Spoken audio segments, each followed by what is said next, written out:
What would you do if you had to put your life on hold to care for a loved one?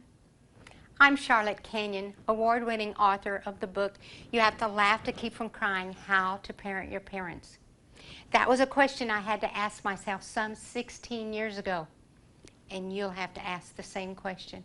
I had a father-in-law with dementia, a mother with Alzheimer's, and a dad with Parkinson, all at the same time.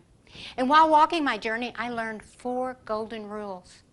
You have to love unconditionally. You have to respect them for who, what, and where they are. And you have to have patience, not just with them, but with yourself. And you have to forgive anything that's happened in the past. And you have to forgive something that might happen in the future.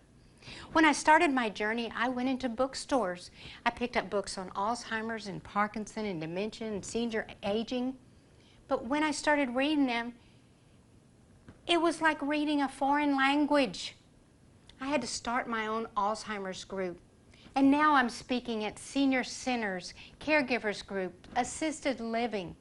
My journey included building a network team of continuity of care for my loved ones.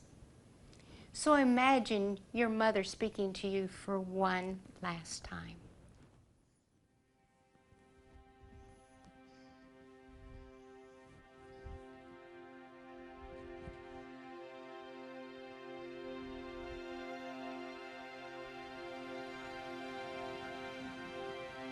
The day you see I'm getting old, I ask you to please be patient, but most of all, try to understand what I'm going through.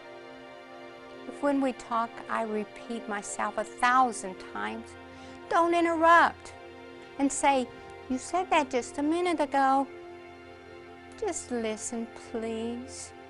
Try to remember the times when you were little and I would read you the same story night after night until you would fall asleep. And when you see that I'm ignorant about new technology, give me time to learn. And don't look at me that way.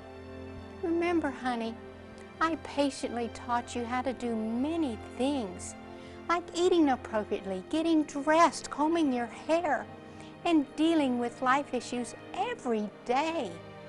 If I occasionally lose track of what we're talking about, give me time to remember. And if I can't, well, don't be nervous, impatient, or arrogant. Just know in your heart that the most important thing to me is you. And when my tired old legs don't move as quickly as they did before, give me your hand the same way I gave you mine when you took your first steps. And when those days come, don't feel sad. Just be with me and understand me when I get to the end of my life. I'll cherish and thank you for the gift of time and the joy we shared, with a big smile and the huge love I've always had for you. I just want to say, I love you, my darling.